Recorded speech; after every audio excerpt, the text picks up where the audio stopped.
Hey Brett, how's it going today? Good, Ange. How are you? Good. Well, that means it's another episode of Money in the Bank, the podcast where we talk about all things related to personal finance. So we just hit number 50 last week. Yep, we're moving on to season 2, I guess, right? Is that what we're calling it now? Season 2? Sure. It's all downhill from here, right? Yep. So this week, I actually kind of want to do a throwback and talked about something that we talked about very, very early on. So your trivia question is, do you remember what our first series was about? Not our first episode, but our first series.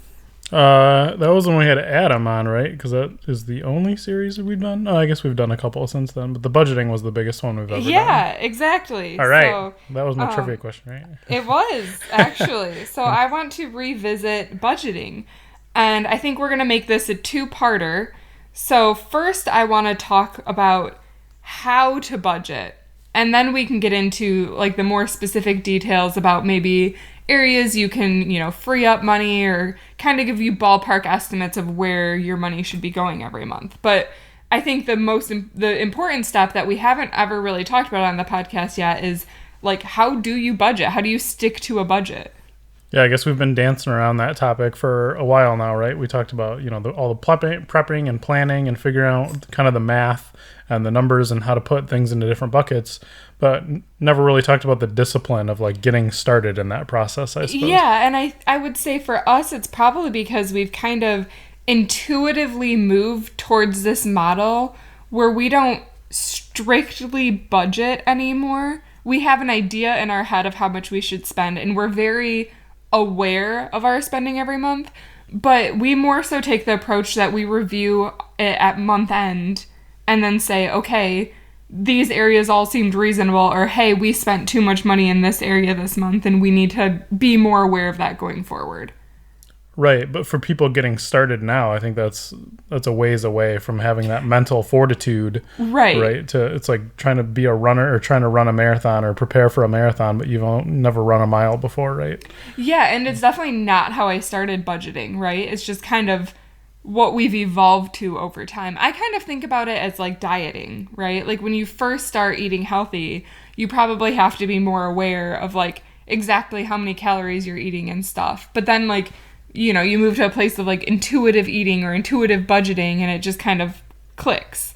So I actually wanted to go back though and talk about some of my first attempts at budgeting. So I would say, I was aware of money as a kid and I saved a lot of money, but it wasn't really until I was in college that I had the responsibility of all of my expenses, right? So I had to make sure my rent was going to be paid and my groceries and like all my utility bills, right?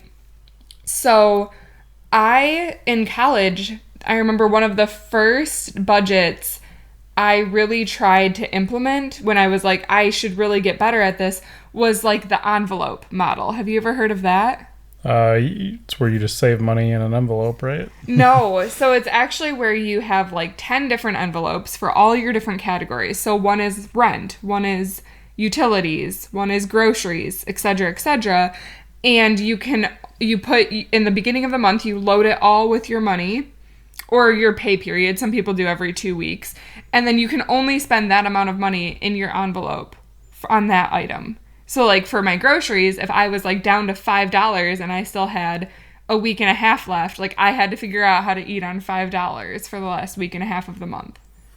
Okay, yeah, and that makes sense for ancillary spending like groceries, but I don't know if I get away with my utility bills with that one.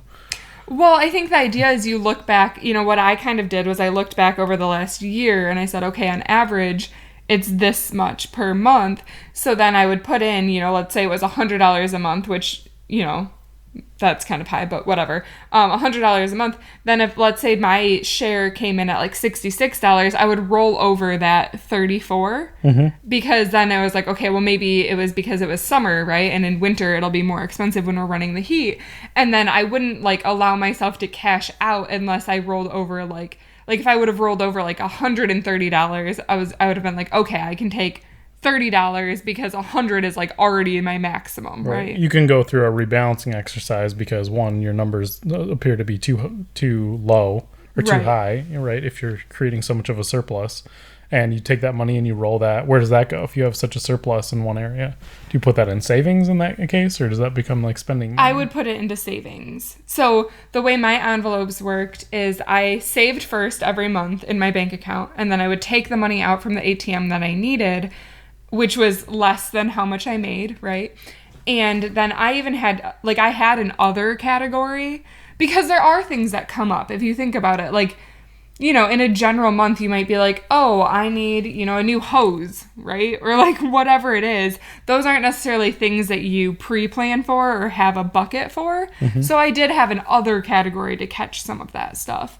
But then I couldn't borrow from an envelope. So like if my grocery money ran out, but my other money still had cash in it, I made a rule for myself that I couldn't borrow from that. So that was kind of important to me because, like you said, then I would go through a rebalancing of like, if I was consistently running out of money for groceries, then I should look at putting more in at the beginning of the month. But I shouldn't borrow from these other categories for it, you know? Yeah. And when would you suggest somebody start that exercise? Like, when is the right time for that? Like high school? Like as soon as they have money coming in? Is that a good exercise to run through, like, you know, with your kids? I don't know that it's a good exercise to run through for kids. Maybe it is. It'd be harder for kids, but I think it could still be valuable. Maybe I should just talk about the pros and cons of the envelope method first. Sure, because sure. I don't think it's right for everybody.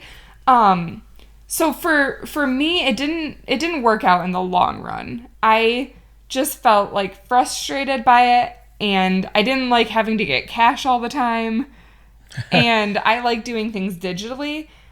And I also just felt like maybe for me with my personality type, I'm better at like optimizing things. So sometimes I felt frustrated of like, well, you know, like some people like the idea of having, okay, I'm giving myself the freedom to spend so much money. But then for me, like I had a clothing budget at that point in my life because I liked going out and shopping. And for me, it was like enabling that bad habit to continue. Mm-hmm. So I think it can be good for a lot of people. So I think the pros of it are, you know, it really taught me to be cognizant of the dollars because I had the physical cash. So when I was going to the grocery store, I could see like, okay, I am spending, you know, 40% of my grocery budget in the first week. Is this worth it? And I could really feel it and adjust as necessary. So I think it was more reactive. So I kind of recommend it for people very early on in their budgeting, as long as they're going to play by the rules. Because, you know, for me, I didn't put purchases on a debit or credit card at that point because I was only doing this cash thing. So I think it's more of a short-term thing that I think would be good for anybody who hasn't really budgeted before and really needs like a very regulated, controlled environment. So it could be kids in high school. It could be, I did it in college. That was a good time. Or like if you are in your 40s or 50s and have never budgeted and have a really hard time, then I think it'd be very good for you as well. But I think it's more of like a 3-month exercise. I don't think it's sustainable long-term. Right. It's just a lot of physical maintenance, I suppose, right? Yeah. You just have to, yeah. And you don't want to lose one of those envelopes for sure. Right. And yeah, it's just very clunky. But I think it's a good exercise, especially if you need to visualize what you're doing. You know, some people learn a lot more by like visualizing it instead of just looking at a screen. And so you have the physical envelopes, you have the physical cash. So I think it's good in that aspect. And I think, so yeah, back to your advice, like I know when I was in high school, actually my dad implemented something similar, but he would just give me like $100 a month, which when I tell people that now, they're like, you had $100 a month allowance, like that's enormous. But it was literally like all of my lunch money and all of my like fun money with friends, which like, if you think about it, it adds up because a lot of teenagers, they go to the movies every weekend. That's $10 every weekend. That was 40% of my budget, right? Yeah. And so it made me think about like, do I really want to go see this movie? Or like even buying lunch money, right? Like most school lunches are about $2 to $3. So you're looking at $20 a week for food, which that would have been $80 out of my $100. So that took my allowance down to $20 if I used it to pay for lunch. But instead I could opt to like pack a lunch. Like my dad still gave me access to other food. And so it actually made me very aware at a young age of my spending. So I actually really recommend for high schoolers, instead of maybe this like strict envelope method where they're like deciding where their money goes, give them a set amount and be like, you have to cover all of these things with it and you have to figure it out, because that really taught me how to prioritize things. Right, because if they're just getting money on demand, right, as things come up, oh, I'm going to the movies this weekend, can I have $10? Right, that doesn't teach them anything. It just teaches them to ask for more money when they need more money. Well, and that's I think a bad habit. If you do the envelope system and you're like, okay, I'm going to give you all of your lunch money, which is $80 a month, and your entertainment, which I'll set for $40 a month, and your clothes, which I'll give you $50 or whatever it is, kids can get very expensive that way. The $100 was literally my everything. Any back to school clothing that I wanted, I would have to save all year out of my $100 a month so that I could have money to go back to school shopping in September. Right, because they're learning all the lessons about where to make choices, right? About where does that money go? What am I prioritizing?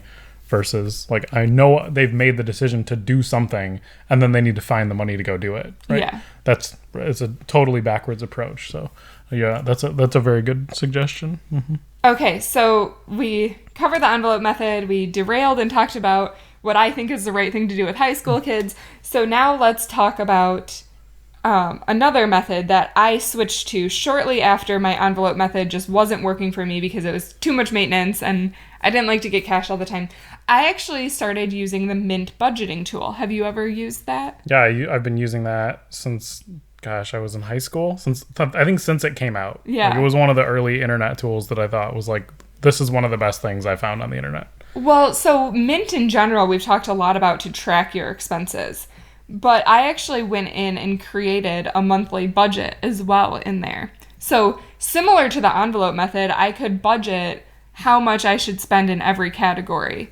But the pro to me was it took all of the work on my end out of it because I just swiped with my credit or debit card and Mint automatically categorized everything and would send me emails if I was like, because you could like switch the settings. So it would be like, you're ahead of pace or you're behind pace or, you're almost running out of money for your coffee budget. And that to me was much more helpful than trying to do it manually. Right. You have a system that is policing you on your like active spending categories. And it's a broad range of categories. I mean, it can be as narrow as shopping or groceries or right. It's all I guess it's the right level. You can completely customize it, which is what I did. So, I had my main categories and I still had a miscellaneous category, but yeah, I had gas and car insurance and utilities. I had all of that built in. And for me, Mint was just, I think there's two camps. There's the people that feel the pain when they're spending cash. I've always actually been the opposite. Like when I have cash, because it's not documented and logged in my Mint history forever, I feel like it's free money. Like nobody knows where this money's going, right? It's like undisclosed. There's no accountability. Yeah. So for me, everything on Mint, like what's really cool is I've been a Mint user since 2009, 2010 era. I can go back and see every year. I can see like 8 years of budgeting history, which is awesome feedback as somebody who likes data. So yeah, there's also the other camp of people when they have a credit card feel like they have unlimited money to spend. And I just want people to get that concept out of their brain right now, right? Because that's not it. So use that tool, but think of it as the tool to access your envelopes that you're just storing on Mint, right? Right. Treat it like you would treat a debit card anyway, I guess. Right. Because you should only spend the money that you have in your bank account tied to that. If you don't have the money for it already, then don't buy it, right? And, don't get yourself into trouble with credit card debt. Yeah. So, and then going a little bit further, talking about Mint and how you can make it very granular or very high level, I think that's kind of an important distinguishment for people to make. So, like, for you, Brett, when you set up your budget in Mint, did you make it very specific or did you keep it pretty broad so that it was, like, easier to stick to? I had broad categories set up early on. So I had it tied to what I had set up in my bank account system as like multiple savings accounts. So I broke into like 7 different savings accounts for different categories of like things I was saving for, like a vacation fund and like a new car fund. And So like you were other setting up things. sinking funds without even realizing it. Sure. Yeah. Look at me being, getting ahead of the game. Pioneer. Yeah. And then, yeah, inside of Mint, I was also categorizing everything that I was spending inside of those, and maybe, a couple of those mapped to those bank accounts. And so anything I had extra that I was rolling over, or I had extra, like if my shopping budget was like $100 a month or $200 a month or whatever, anything I had extra there, I would roll into like one of those savings accounts that I was like trying to save for, like going toward my vacation fund or going toward, whatever. So yeah, you used Mint goals more so than you used the budget.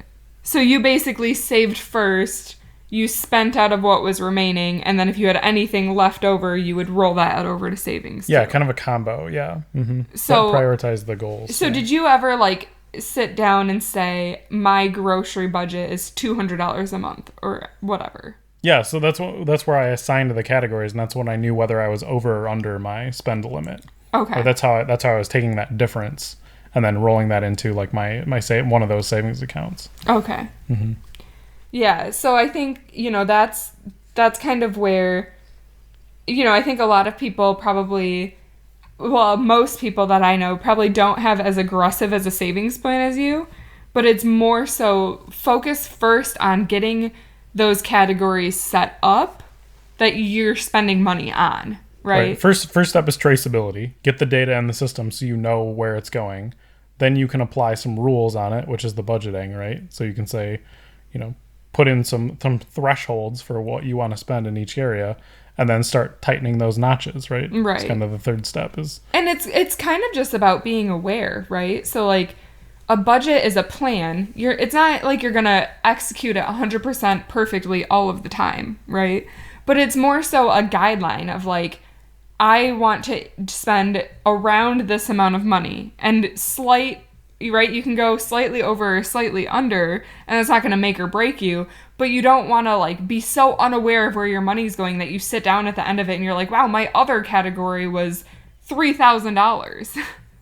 Right. But I mean, all these internet tools are just like, an exercise in mental manipulation, and there's bells and whistles trying to get your attention everywhere you go. And this is an exercise where you get a nag email every time you like exceed a threshold, right? And that's mentally like changing your behavior. Yes. Right, whether you realize it or not. And I will say you have to want to budget. So I used to I still help people with budgets. But I did this in college, and I set it up for a friend, and she had the opposite approach. So when she started getting these emails from Mint, she hated them so much, saying she was getting close to her spend limit. She would just go back into Mint and just hit like the plus arrow to like increase her budget so that she didn't get these nagging emails anymore. So don't do that, right? Well, yeah, I mean, the system's not going to work if you basically turn it off. Yeah. Well, and I think you have to find the budgeting method that works for you. So we talked about the envelope method, we talked about Mint, and then what we do now is, and I think what can work for a lot of people, because there's less rules, and I think a lot of people like less rules, is save first, figure out how much money you want to save that amount of money, and then whatever you have left you can spend. Mm-hmm. So we've kind of gone from the most extreme, the most strict rule to the most free, and it's really just about figuring out what works for you, because, some people like me when I was in college, they want that this is how much I can spend on every category, and I can't go over and I can't borrow, because that's what really builds your frugality muscles, right? That's what really helps strengthen your mental capacity for all of this budgeting. But now at this phase in our life, I would feel very restricted by that. Where I'm like, well, if we've decided we can spend this much money per month, it kind of goes back, and maybe for me, why it works so well is because that's how my dad trained me in high school to spend money, was like, I have this pool of money and I can do whatever I want with it, but I can't spend more than this. Mm-hmm. Right? And I think, so maybe that's why that works for me. And I will say a big thing with budgeting is different methods work for different people. So try different ones until you figure out what works for you. And really, you'll figure out what works for you when you can hit all of the goals that you want to hit. Yeah, I mean, start off simple. That's the easiest way to break into it, right? You don't want to jump into a system where you just like feel like it's controlling you, Right. You want to feel like you're controlling the system, but it's making you a little bit better. And as you continue doing it and you continue tightening the notches, right, and adding more things into those, or reducing the spend, I guess, in each of those categories, that gives you more free money, that gives you more money to invest and build a future. And the faster you can get through that process to train yourself to optimize, the sooner in life that you're going to be as successful as you want to be. But I will say, like, early on, it might feel very restrictive and controlling. So kind of know that going in, like, it's a learning curve. And anything you try, any new thing in life is going to feel very difficult at first, but, like, stick through it. Like, say, okay, I will set a budget and I will try it for 3 months or something. Don't just, like, try it for a week and be like, oh, it's not working. Right. Especially, I mean, you're going to get into that situation where, you have $10 left in this account and, like, somebody wants you to go out to the bar or something, right? And it's going to be $20 to go, buy drinks. And you're going to be like, well, I get to make a choice now of, like, whether I want to actually go do that or whether I want to, save that money. Right. And not exceed my limitation. Right. And eventually, I mean, you may go out a couple times and push it over the limit, but eventually, you're going to feel kind of guilty for doing that, and something will click, right? Right. And part of it too is making it realistic. Like, if I really enjoy, for me, I really enjoy going paddleboarding, and there's like this paddleboard event in town that is once a month and it's $15. I just pre-plan for that so I don't feel guilty. Like, that's my entertainment budget, right? Mm-hmm. And so the big thing is to be realistic with it all, but also to really evaluate, like, is this actually making me happy, or am I just, like, going to happy hour with coworkers because it's a habit that I've gotten into? But I'd be fine, like, inviting the same coworkers over to my house and just having drinks here, right? And so it's, like, constantly challenging yourself to be like, well, is it really the spending the money that's making you happy, or is it an underlying thing that you could still get that same value added to your life for cheaper? And when you're down to your last $10, you're going to figure out very quickly, like, what thing you're willing to spend that $10 on. Yeah. I mean, we had that voice of reason in college. Like, everybody wanted to, like, go out all the time and, like, have huge group socializations. And then we were like, well, if we've got 20 people that are all going to go do the same thing, it's way cheaper to, like, stay home and, like, have all those people come over than it is to, like, have everybody go out and spend 10 times as much money as they would otherwise. Exactly. Yeah. All right. Well, I think we've really covered kind of the main schools of budgeting, from restrictive to non-restrictive. If you have a different model of budgeting that you use that works for you and your family, I would actually like to hear it, because I'm curious, like, what other people do, right? Like, we know what works for us, but I think it's always really cool to hear about what works for other people and what other people are doing and implementing in their lives. So cool. All right. Well, thank you so much. And stay tuned for part 2 next week, where we're actually going to talk more about how to set those different categories. And I have all sorts of fun facts prepared. Oh, good. And everybody loves fun facts, right? All right. Thanks, guys. Thanks. Hey guys, thanks for tuning in to this week's episode of Money in the Bank. Make sure to subscribe to us on the iTunes or Stitcher app so that you get weekly alerts every time we post a podcast. Or if you want, you can visit my website, moneyinthebankpodcast.com. And if you want to reach out with any questions or further comments, please email me at Angie@moneyinthebankpodcast.com. I look forward to hearing from you. Money in the